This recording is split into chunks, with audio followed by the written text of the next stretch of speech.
why don't we start with you telling us a little bit about yourself, the journey that led you to where you are today, and what drives you?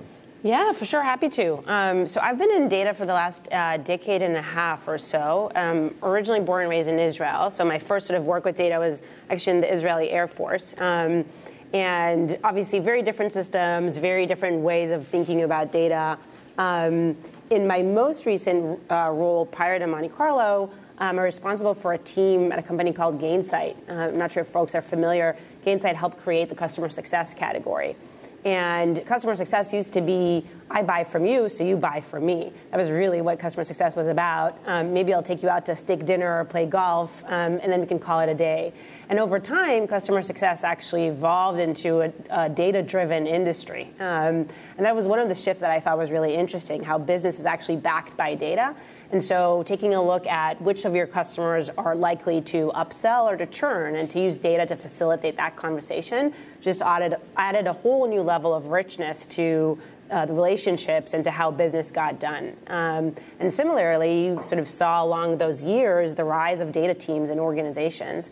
So I think like 5-10 years ago, there were maybe 1 or 2 people at the company. They were really looking at like financial data, and maybe reporting on it to the street once a quarter, and that's about it. And the world that we live in today is so far from that. But sort of watching that throughout my career has been really fun.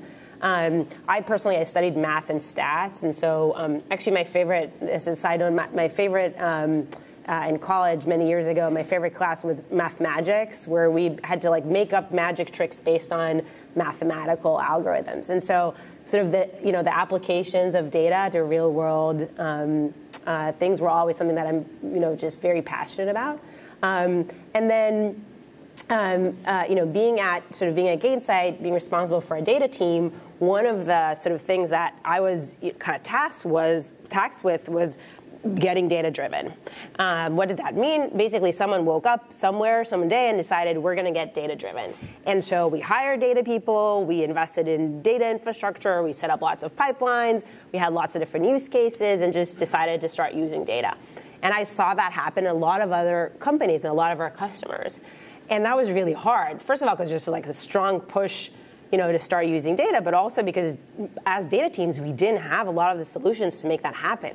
We didn't have the language or the tech or the process or anything around that. And so some of the struggles that I personally had, I would wake up on Monday morning and literally get like WTF emails, specifically from my CEO. He was a very, very kind guy, but he was like, how is the data wrong all the time? Like, you had one job, which is get the data right. And I remember sort of reflecting on that and talking with my data leader peers and asking them, like, are you all having sort of the same issues? And sort of seeing this come up again and again, struck me that it's actually a problem that's kind of more than just me, but rather in the industry. And so decided to leave Gainsight and actually found a company. This was exactly 4 years ago, actually, in the summer of 2019. My personal journey actually started 3 companies in parallel to understand kind of what does product market fit look like, and really impressed by kind of all of the work that you guys did in terms of surveys and the data. I love seeing that. I also did that like 4 years ago, and it's striking how it's changing. Some of the things here that you mentioned are still top of mind, I think, today, and were 4 or 5 years ago, like data silos, on-prem to cloud, data quality, all those things. And so it's quite striking like how far we've come from a data perspective, and yet the fundamental problems are not solved yet. And so I'm personally really passionate about helping data teams make their lives easier. And I think some of that is by solving those really fundamental problems, which we just haven't done yet. So I personally get excited waking up in the morning, working with amazing data teams, customers like Amgen or Roche, we spoke about that earlier, or JetBlue, or Gusto, or Cisco, or Intuit. All of those have really strong data teams who are actually doing a lot of things in a very difficult manual way. That was a long answer to your question. No, it's brilliant. I loved it. I think there's so many. Each one of the points that you made there probably could drive a 30-minute conversation by itself. But thank you for that summary. There's one thing though that stands out pretty loud and clear to me, which is, you say, hey, how when you started Monte Carlo, the things that were then top of mind, some of them are still remain, and some new things have emerged. You know, the market obviously keeps shifting, and there are new challenges, et cetera. We're here specifically, this conversation is about the ROI on data platforms. So, you know, focusing in on that, zeroing in on that, let's start with the basics, Bart. Let's, you know, how would you help us understand what is it? It's a data platform. To me, is a nebulous term because it gets thrown around. Is Snowflake a data platform? Is AWS a data platform? Is Oracle a data platform? What is a data platform? What's your point of view? Yeah, great question. Generally, I think we have a plethora of buzzwords. When people ask me, like, what is a modern data stack or what is a data platform? Like, add it to the list of buzzwords next to everything else that we made up, along with data mesh and data as a product and a lot of other things, right? So I think it depends. I think what's helpful for me is to think about what problem we're trying to solve.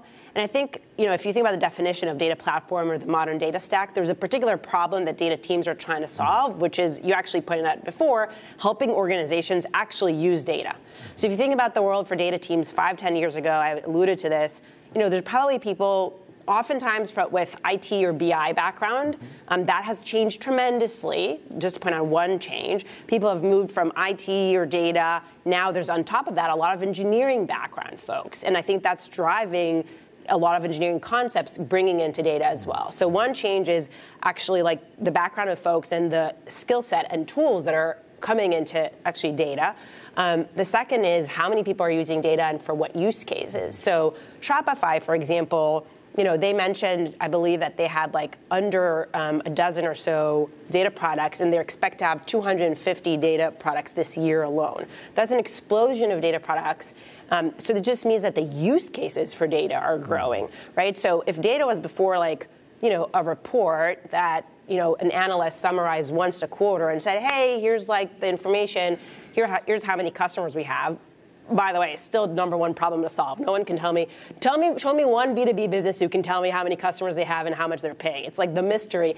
Knowing, right, like fundamentally the problem of counting has not been solved, but assuming that you can get over that hump at some point, you know, there's maybe one or two people. Today, you have large organizations, large data teams, and those data teams are way more sophisticated in their needs, and oftentimes those are called data platform teams. And so when you think about what a data platform is, there's lots of definitions. The way that I think about that is kind of 4 or 5 core, you know, architectural pieces, whether it's data warehouse, data lake, ingestion, transformation, BI, and we're seeing observability being added to that as a layer. Now, when you think about that, oftentimes when people talk about the modern data stack, they will refer to cloud data stack. So we are seeing, while there's a lot on-prem, a strong move to cloud is probably no surprise to folks here. And by and large, I would say that it is SQL-based still today for the foreseeable future. And I think when folks think about, you know, in the data platform has actually become the data product itself for many data teams. And so there are teams that are comprised of data engineers, data analysts, data scientists, machine learning engineers, and everyone coming together in a centralized platform or in a centralized team that then services the various teams and organizations. You know, one example comes to mind is I mentioned, I can say Fox actually, or JetBlue. So JetBlue, just to give to bring that to life a little bit, is a company that uses, well, hopefully you all know JetBlue, or maybe flew JetBlue once or twice. And they use their data to run their operations, to make sure that your suitcases arrives on time, that you catch your next flight, that you know when your next flight is, et cetera. You may have great or or not great experiences with your airline, but hopefully, like, you know that they track some data. And so making sure that that data is accurate is super important. And they actually have a centralized data team that uses the data in a very, you know, kind of regimented way. And they built their data platform. They're very thoughtful about it. They're actually, I think, the biggest users of dbt and Snowflake in the world. So that's just an example. But there's more and more of that as data teams kind of move to this, you know, data platform, modern data stack format.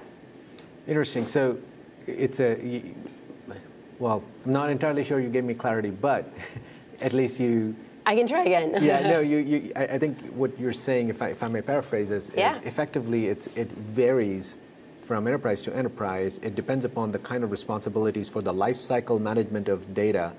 that becomes the data platform for that enterprise. Is that fair? Yeah, that's true. I don't think that there's like one definition for everyone. It kind of depends on who you ask, right? I think by and large, it's a central way to, like a repository and a place to analyze your data and to make it useful to other parts of the organization, and can have different components to it. Sort of mentioned the 5 key components, largely on cloud. Yeah, exactly, often.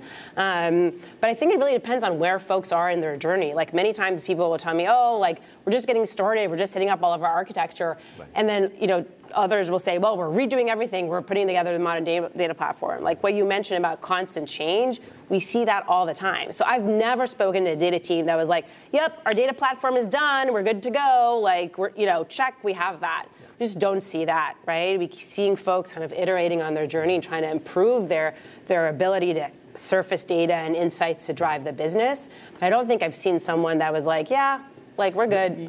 The reason I find this question and this position fascinating, by the way, thanks for that, is because there is an emergence of vendors in the market that talk about data platform as a product. Nile, for example, it's a company that's very close to me. Denodo, just been around for a while.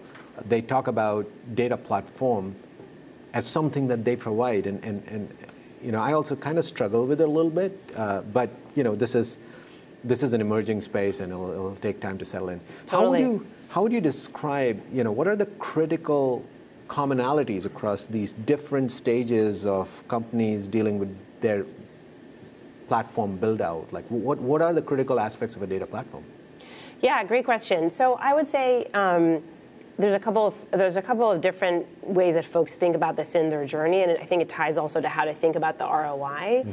So I think maybe a couple years ago, sort of wrote a blog post about this. Like data teams were I think the first team to like post a 8-figure bill for the data infrastructure without getting asked questions by anyone really. Right? Like maybe other than engineering teams, data teams were really good at investing in infrastructure really quickly. And I think now the question is like, well, what's the ROI on that? How do we prove that? And so data teams are getting good at that. When I think about like the key components, or kind of what does that look like in the journey, one of the big factors is moving from manual things to sort of automation and introducing machine learning, right? There's like LLMs, a lot of other talk about that, but actually like automating pretty, let's take like a pretty rudimentary thing like lineage, right? In the past, it was very common to have really large teams actually spend years building lineage. That was a thing. Like I'm sure other people have seen this, but like 2 to 3 years ago, I would speak to chief data officer and they're like, yeah, I have 5 people working on lineage for the last 12 months. That is not the reality today, and it can't be the reality today. And so a modern data platform has to come up with automated ways to drive lineage and build those things, just as an example. I think that's I think the second important part of it is moving to the cloud. I think you're seeing that with the rise of Redshift, BigQuery, Snowflake, Databricks, each of them posting, $1 to $2 billion in revenue, not market cap, actually, revenue. I think that speaks to this rise to the cloud, kind of move to the cloud that we're seeing. And then I think the third thing is actually, different titles or different kind of teams that have evolved. So data engineers as a role, analytics engineers as a role, those are all sort of new trends that we're seeing that I think mark kind of the journey for having a data platform. So automation, shift to the cloud, and these new emerging roles and responsibilities. That's very interesting. And you mentioned early on about observability. How do you see that fit into the data platform story? Yeah, so I mentioned, there's a couple of trends that are shifting it. The first are kind of a couple trends that are making observability important now. Actually, I spoke to a VP engineer a couple of days ago, and he said, budgets are completely locked across the company. Nothing can be open except for the data team. And that's a powerful statement, actually, and it's not the first that I've seen. And companies investing in the data team and continuing to hire there and continuing to add headcount on the data science as a way to drive kind of revenue is something that we are kind of continuing to see. I don't know if folks see that as well, but I think that's sort of one of the kind of catalysts for this, because folks have invested a lot in data, and one of the biggest problems to actually using the data is that the data is wrong. So, I don't know if folks kind of see this on the, as consumers of this, but when you're trying to use a report or trying to use a specific table and the data is inaccurate, then oftentimes people will say, hey, I can't trust the data, so let's just not use it. And so for folks who are responsible for democratizing the data or making the data available, the data being wrong is actually the #1 hindrance to actually using the data. And so because people have invested so much in getting so much data, if you can't use it, it kind of puts all of that work, to moot. And I think that's one big issue. I think the second big trend is sort of data moving more into engineering. And so, if you look at in the engineering space, obviously observability is super well understood and very common for the last 10 or 15 years. Like DevOps has really become super important as as a sort of theory and in practice, right? And so engineering teams, it's kind of unheard of to not work with something like Grafana or App Dynamics or New Relic or anything like that. Like you wouldn't think to release something out there without making sure that that product is reliable. And yet as data teams, we're kind of doing it, which is a little bit unreasonable. Yeah. So I think it's just a little bit irresponsible to find ourselves in a position where we've invested so much in data and we want to use data even more, but we can't trust it. And those two things make it really, really hard to not actually think about the role of observability. And so folks who don't know, data observability really is a corollary to software observability. So in software observability, engineers sort of think about different ways to measure like 5 nines, the reliability of their website or their infrastructure. And so the idea is, how do you actually do the same thing but for data products? But that's not possible without actually caring about the data and using the data. Like for teams who don't use the data at all, there's still some of those. Like that's okay, you can have the data being wrong, and we're seeing less and less of that. But I think that's one of the things that's making observability important. That's fantastic. I sometimes in my mind, I draw that parallel to what DBT did for just managing SQL at scale. This was something that on the software side of the world was always taken for granted. It's been, from the very beginning, people have managed projects, they've managed, interfaces, they've managed this, that, the other. But we never thought about SQL, which is so prolific and so deep-rooted in the enterprise. We never brought that sensibility to SQL. And I hear you say the same sense of, the same sense applies to observability as it has been pretty much taken for granted on the software development side.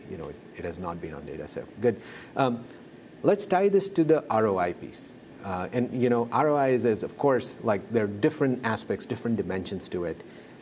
Given your background, given what you do, Barr, I would love to understand your point of view on how observability can help you tackle the ROI challenge from a data platform. Yeah, I think we're in a world today where everyone is thinking about ROI, and I actually think that's not bad for the record. I think it's good that we have to kind of justify what we're investing in and why. I think it makes us do a little bit more work as data teams, but it's probably the right thing to do.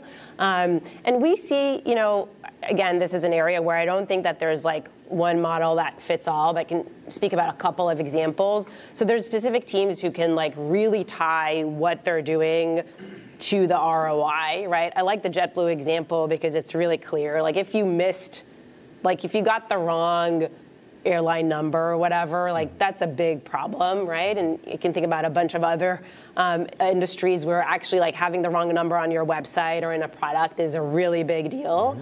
And in those instances where you're closer to the business, it's actually easier to show ROI. And then there are data teams who are sort of more thought of as like back-end processes still, where that is harder to show the ROI. So as a framework in general, the closer you are to business outcomes and to improving customer experience, by sort of generating additional revenue or saving time or money for companies, it is easier to show ROI. I can tell you from my experience speaking with chief data officers and VPs of engineering, this is the #1 question that people have. So people have been asking each other for the last couple, I want to say, the last year or so, how do we show the ROI? And there are teams that can actually say, hey, we can attribute to the data team 30 million or 40 million or whatever it is dollar per quarter, and here are the specific projects, and here's why.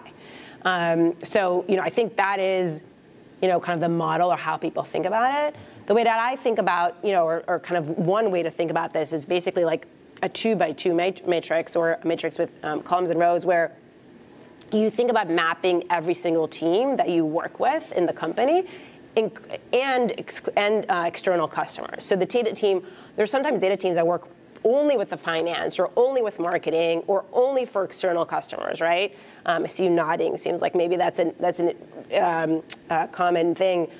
Oftentimes, data teams will start with internal customers and then move to external customers, and sometimes it'll start the other way around. But starting to think about like who are our customers for the data team, so it could be any of those internal teams or external customers, and then thinking about all the different ways in which you can drive ROI for those teams. So one of the ways, for example, there's 4 or 5 that you can come up with. One is actually like making their operations smoother. That means saving time for the marketing team, saving time for the finance team.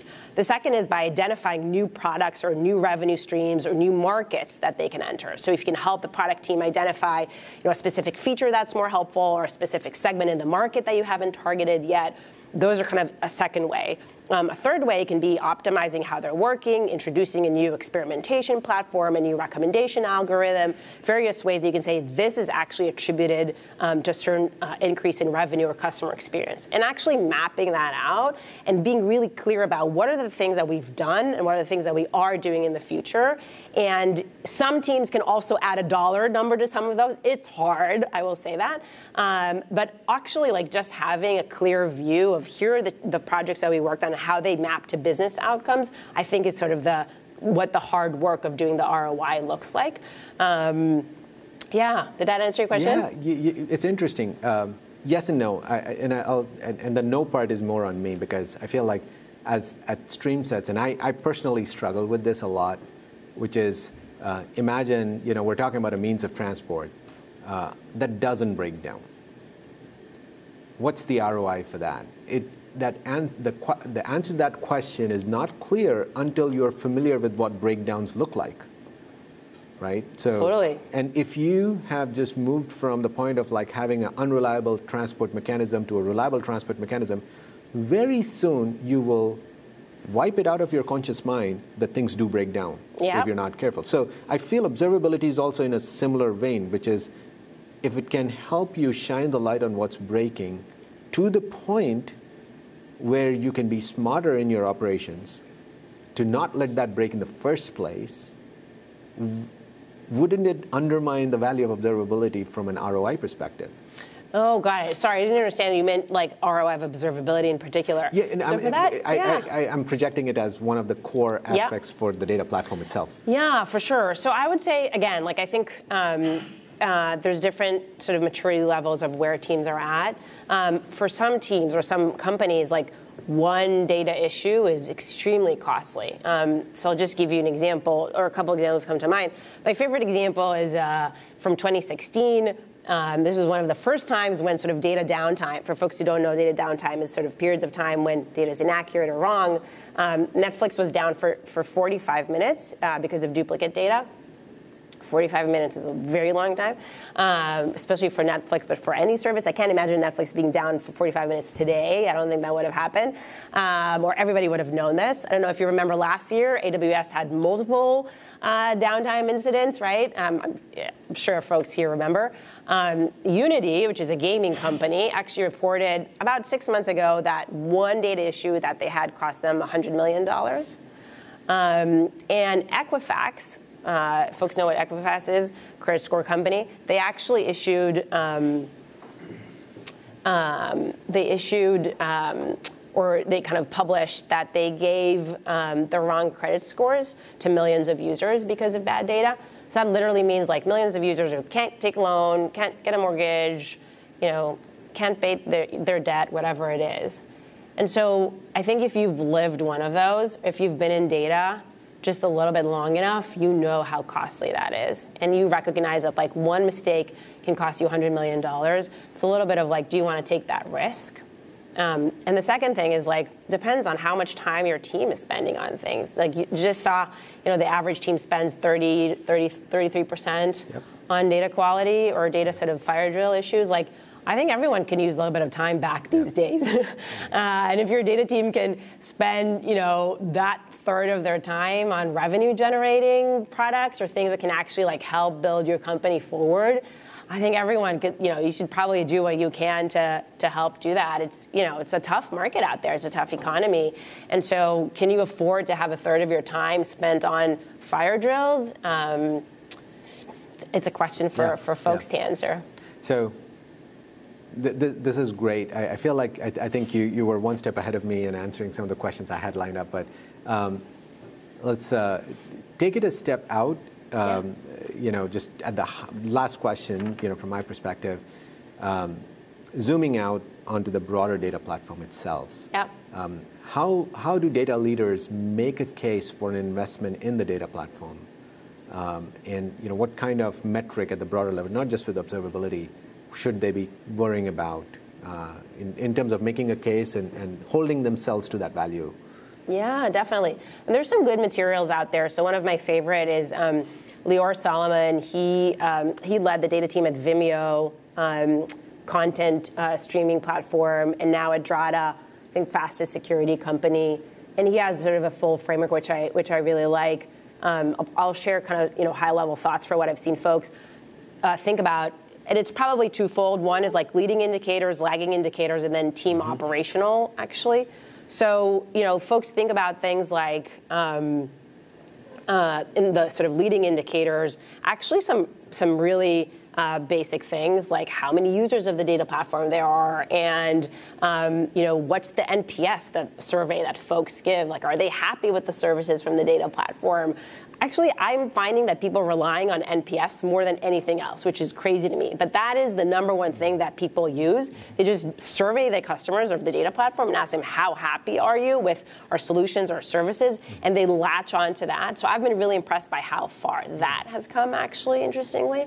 And then, of course, people look at sort of metrics like the reliability of their product, the scalability. You can give scores, so your security as well. Also look at that, and then operational metrics like time to detection resolution of incidents is a big one. Number of data issues that you've had. So those are kind of just examples of what folks are using, and then on the operational metrics, one of the things that folks just like to speak a lot about is sort of time to insight, meaning once you have a question, you want to answer something about the business, how long does it take you to actually find and surface that data? And oftentimes when you have data silos or data sets that you don't care about, or a lot of data that nobody's using, that becomes really, really difficult. I think we're seeing sort of folks kind of anchor around that. We're seeing a lot more company-level OKRs, actually. And so one of the best way to make the case for investing in a data platform is if there's a company-wide OKR about data. And those are more common now. If folks are saying, hey, I'm going to invest in one product area. I want to feel really confident that that product is going to move the company forward. We need to make sure that the data is powering that product and investing in that area. That is very powerful. And so if you can tie yourself to that kind of OKR or that company initiative, that goes a long way for data teams.